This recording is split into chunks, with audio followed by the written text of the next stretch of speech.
Qué gusto saludarles, queridos hermanos. Es un gozo para mí compartir este tiempo en este día tan especial, en esta época tan especial de la Navidad. Qué bueno es recibir buenas noticias. Bueno, a veces también hay malas noticias, pero hoy vamos a hablar de una noticia extraordinaria. Pues vamos a tomar como guía lo que encontramos en el Evangelio según Lucas, en el capítulo 2, a partir del versículo 8. Y voy a leer hasta el versículo 14. Dice así la palabra del Señor. Había pastores en la misma región que velaban y guardaban las vigilias de la noche sobre su rebaño. Y he aquí se les presentó un ángel del Señor, y la gloria del Señor los rodeó de resplandor, y tuvieron gran temor. Pero el ángel les dijo: no temáis, porque he aquí os doy nuevas de gran gozo, que serán para todo el pueblo, que os ha nacido hoy en la ciudad de David un Salvador, que es Cristo el Señor. Esto os servirá de señal: hallaréis al niño envuelto en pañales, acostado en un pesebre. Y repentinamente apareció con el ángel una multitud de las huestes celestiales que alababan a Dios y decían: gloria a Dios en las alturas, y en la tierra paz, buena voluntad para con los hombres.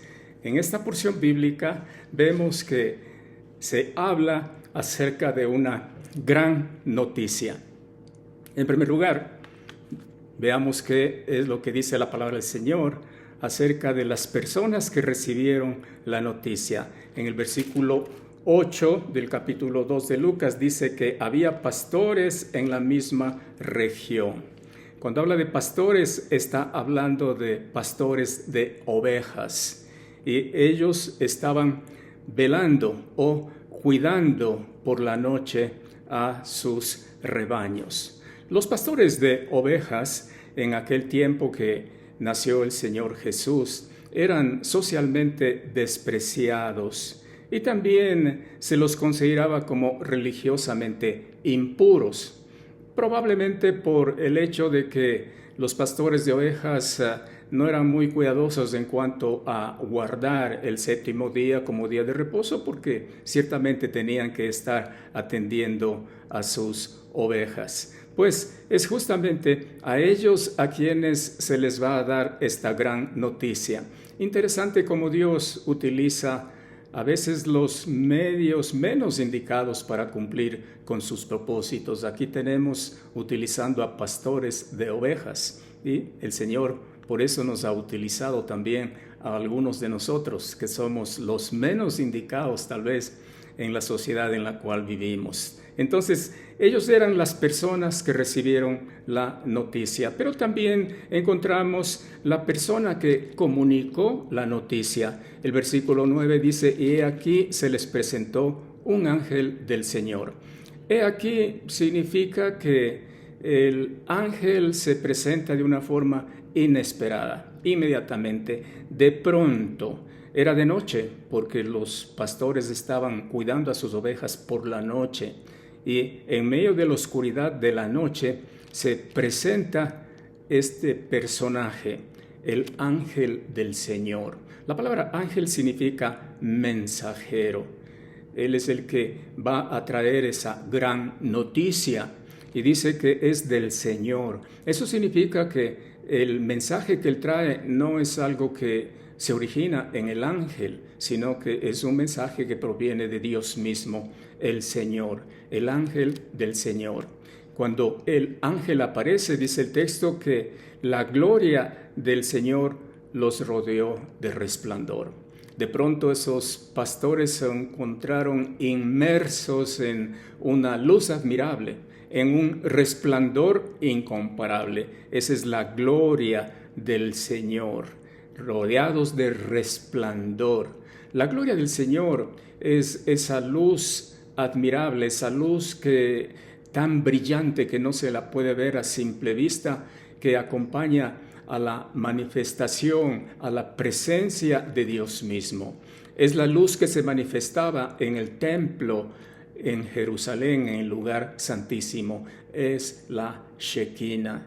Y ese es el resplandor que aparece ahí en medio de la noche en presencia de esos pastores. El texto dice al final del versículo 9 que los pastores tuvieron gran temor. Es natural que hayan tenido gran temor, porque los ángeles no vienen todos los días a visitar a los humanos. Y de la forma como vino este ángel, rodeado de un resplendor incomparable, los ángeles estaban totalmente atemorizados, dice la Escritura. Entonces vemos luego la prominencia de la noticia, la prominencia o la importancia de la noticia.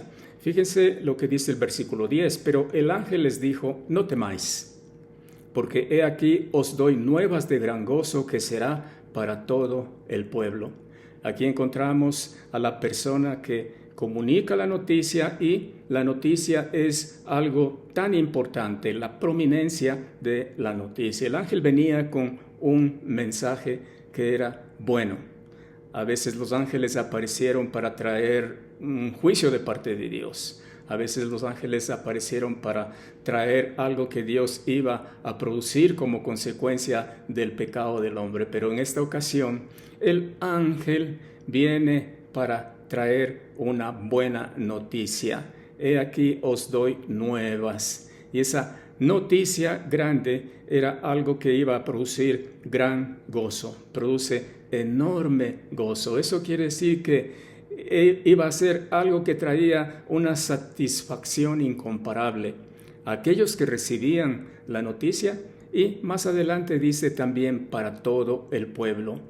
Nuevas de gran gozo para todo el pueblo. Así es, el nacimiento de nuestro Salvador, el Señor Jesús, lo que estamos recordando en esta ocasión, es algo que produce gran gozo en forma especial para aquellos que lo hemos reconocido como nuestro Salvador personal. Nuevas de gran gozo que será para todo el pueblo. Luego tenemos el personaje central de la noticia. Lucas capítulo 2 versículo 11 dice que os ha nacido hoy en la ciudad de David un Salvador, que es Cristo el Señor. Lo primero que notamos acá es que el ángel dijo, os ha nacido. Esta es una forma de expresión que significa que aquel que nació es un regalo. Os ha nacido. Es un regalo para esos pastores que recibieron el mensaje, y también es un regalo para todo el mundo, para todo el pueblo. El que había nacido, dice el texto, que está en la ciudad de David. La ciudad de David es la ciudad de Belén. Allí nació el histórico e importante rey David, la ciudad de Belén.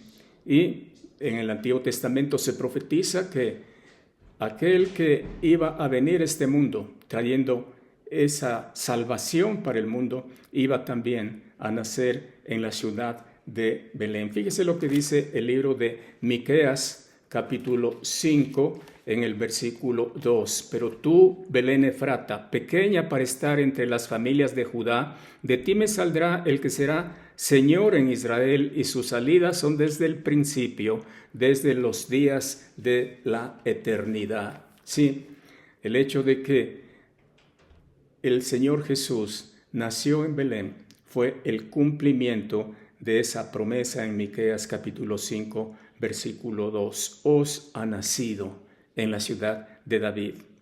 ¿Quién es el que nació? Fíjese cómo describió el ángel a aquel que nació.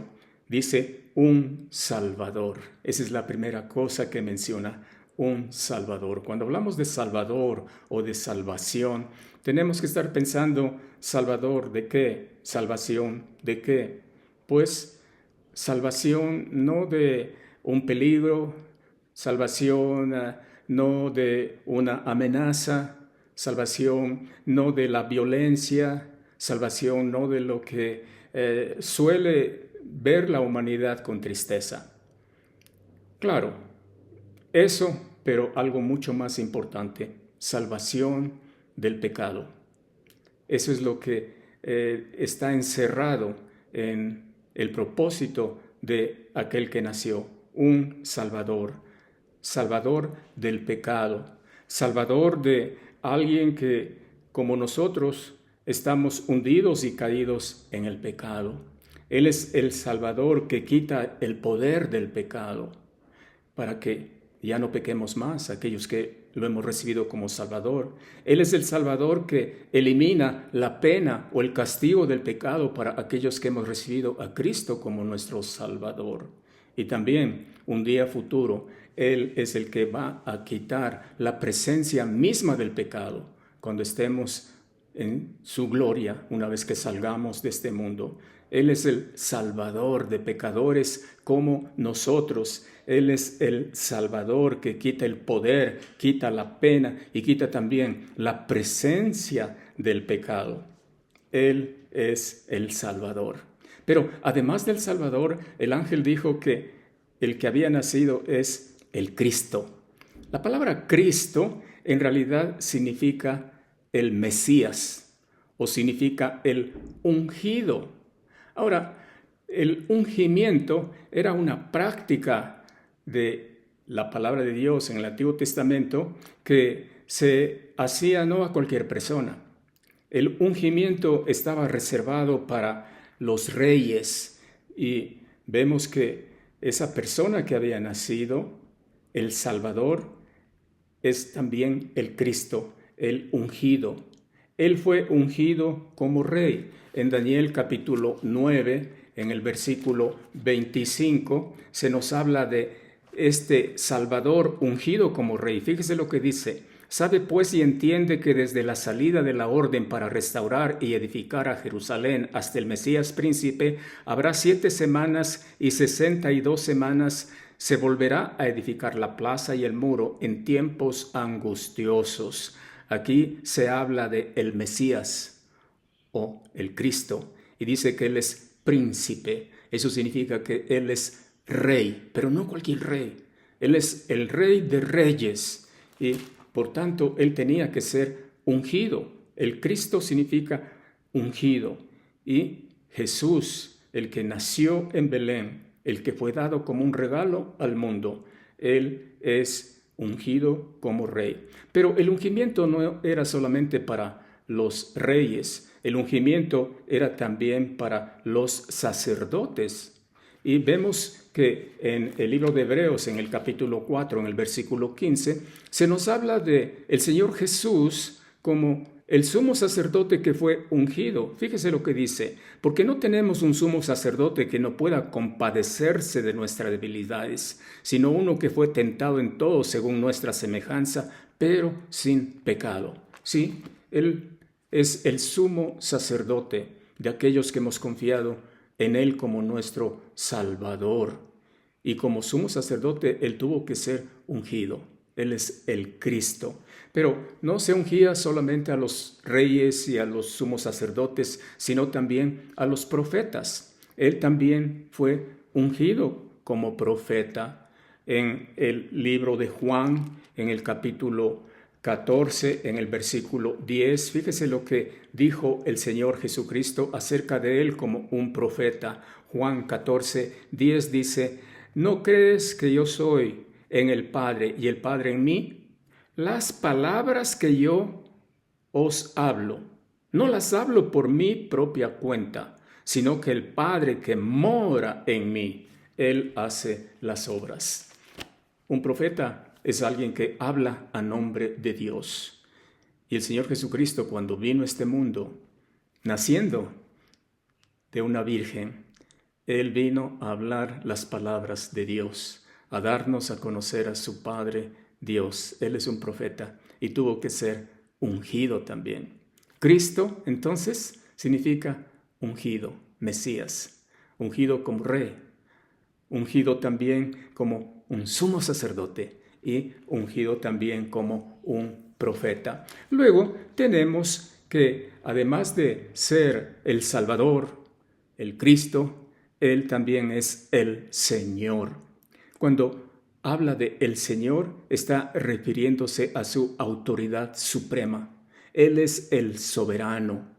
El Señor es la traducción de el hebreo al griego. Señor es en el idioma del Nuevo Testamento, equivalente a Jehová en el idioma del Antiguo Testamento en el hebreo. Jehová es un nombre impronunciable de Dios, formado por 4 consonantes, YHWH, algo que no se puede pronunciar porque no tiene vocales. Ese es el nombre para Jehová. Y ese nombre tiene su equivalente en el Nuevo Testamento. Es el nombre Señor. Y vemos que aquel que nace en Belén, del cual está hablando el ángel que hace el anuncio y trae la noticia, Él es el Señor. Él es Dios en forma humana. Él es totalmente Dios y totalmente humano. De Él nos habla en textos como, por ejemplo, en el libro de Isaías, en el capítulo 9, versículo 6. Fíjese lo que dice. Porque un niño nos es nacido. Ahí está Jesús. Hijo nos es dado. Él es totalmente humano. Y el principado sobre su hombro. Él es un rey. Y se llamará su nombre Admirable Consejero, Dios Fuerte, Padre Eterno, Príncipe de Paz. ¿Sí? Él es el Señor. Él es el soberano. Él es el Altísimo, el Señor. Aquel que nace, aquel que es objeto del anuncio, es nada más y nada menos que el Salvador, el Cristo y el Señor.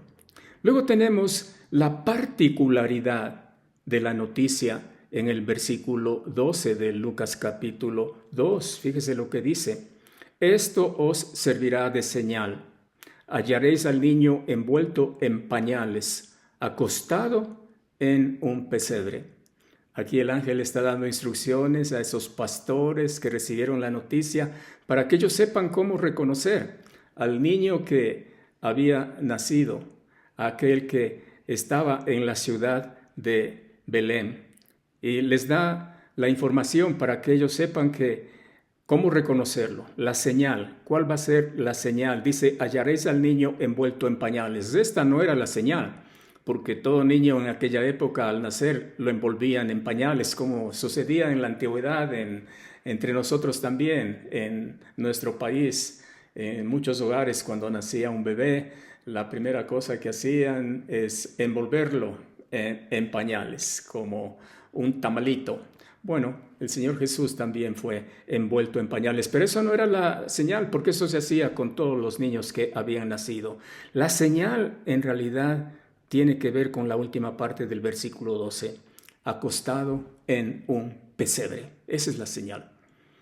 El que había nacido era el Salvador. El que había nacido era el Cristo.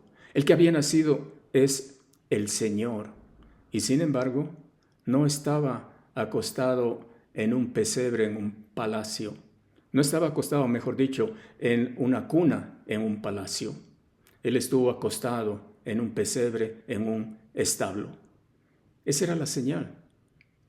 Una persona tan espectacular como él, una persona tan especial, una persona que iba a ser motivo de gozo supremo para la humanidad entera. Él nació de la forma más humilde que podamos pensar. Cuando nació fue puesto en un pesebre. El pesebre es el lugar donde está el alimento para los animales. Ese es el pesebre. Y ahí fue colocado cuando él nació, en aquel mesón donde la Madre María lo dio a luz, colocado en un pesebre. Los pastores debieron haber llegado a Belén, debieron haber buscado dónde está ese lugar y la mirada debe haberse dirigido a ese niño acostado en el pesebre. Él es el objeto del gozo supremo para toda la humanidad. Esa es la particularidad de la noticia. Luego tenemos la proclamación de la noticia, versículos 13 y 14. Una vez que ya los ángeles reciben el mensaje de parte de el ángel que les habló. Dice que repentinamente, versículo 13, de pronto, repentinamente, apareció con el ángel. Es decir, ya no estaba el ángel solo, sino una multitud de las huestes celestiales. Una multitud habla de enorme cantidad de ángeles.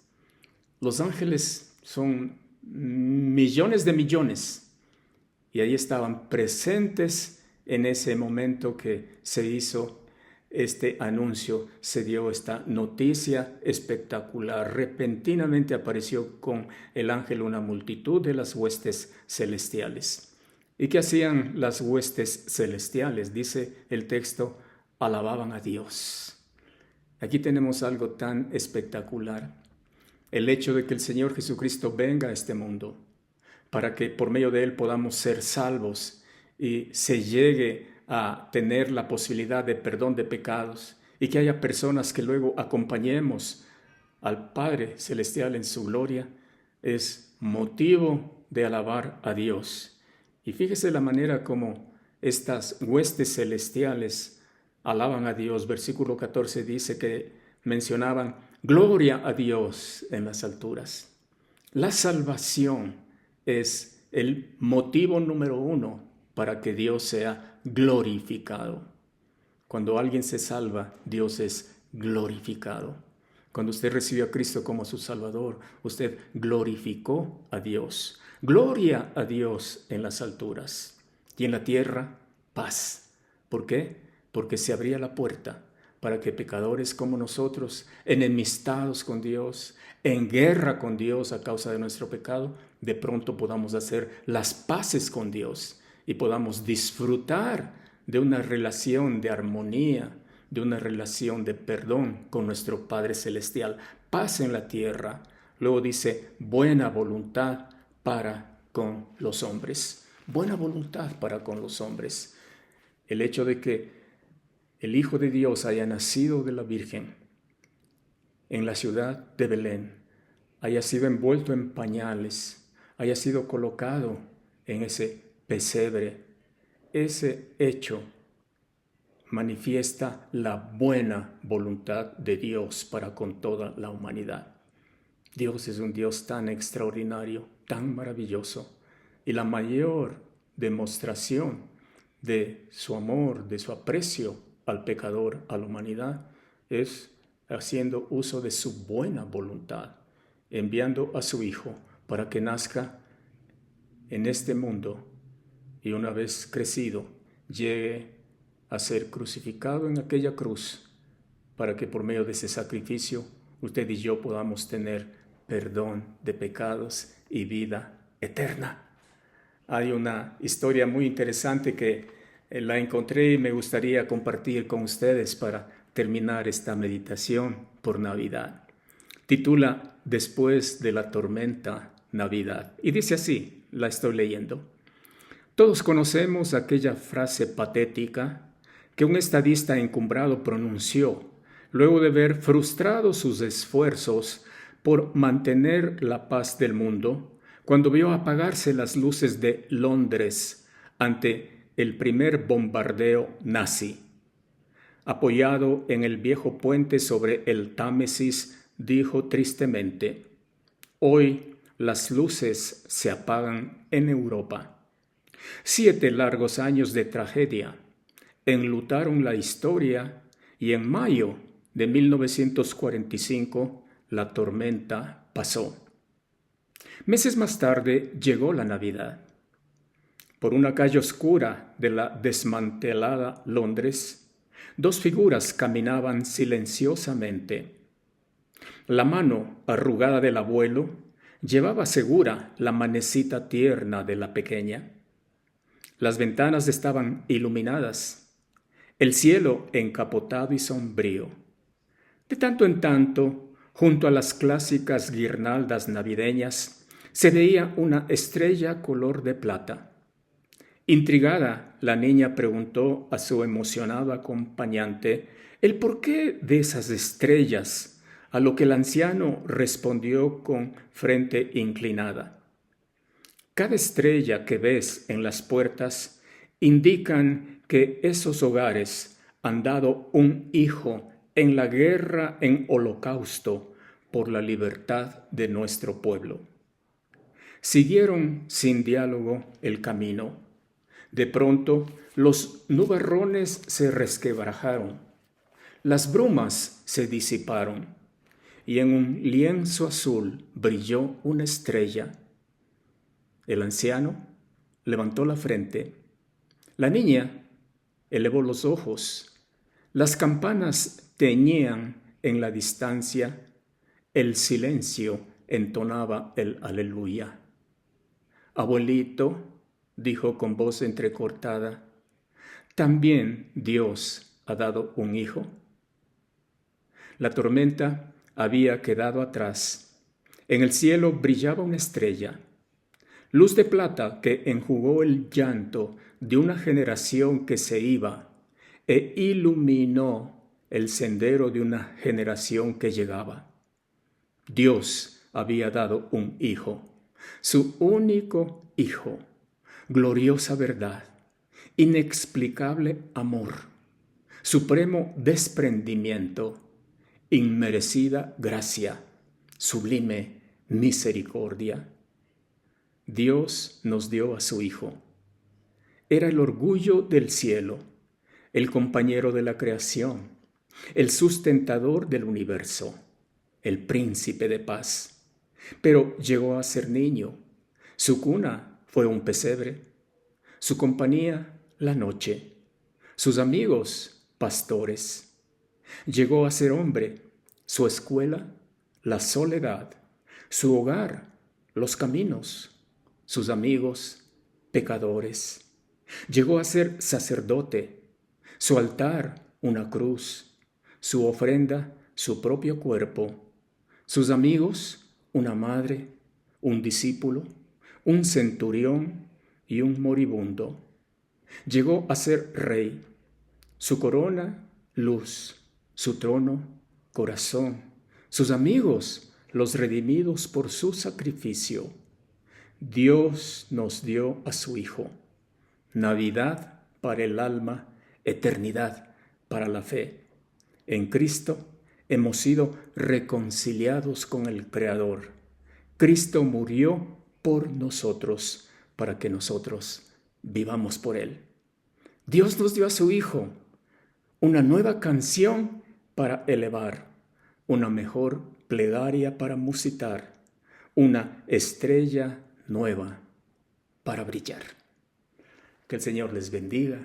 Una feliz Navidad.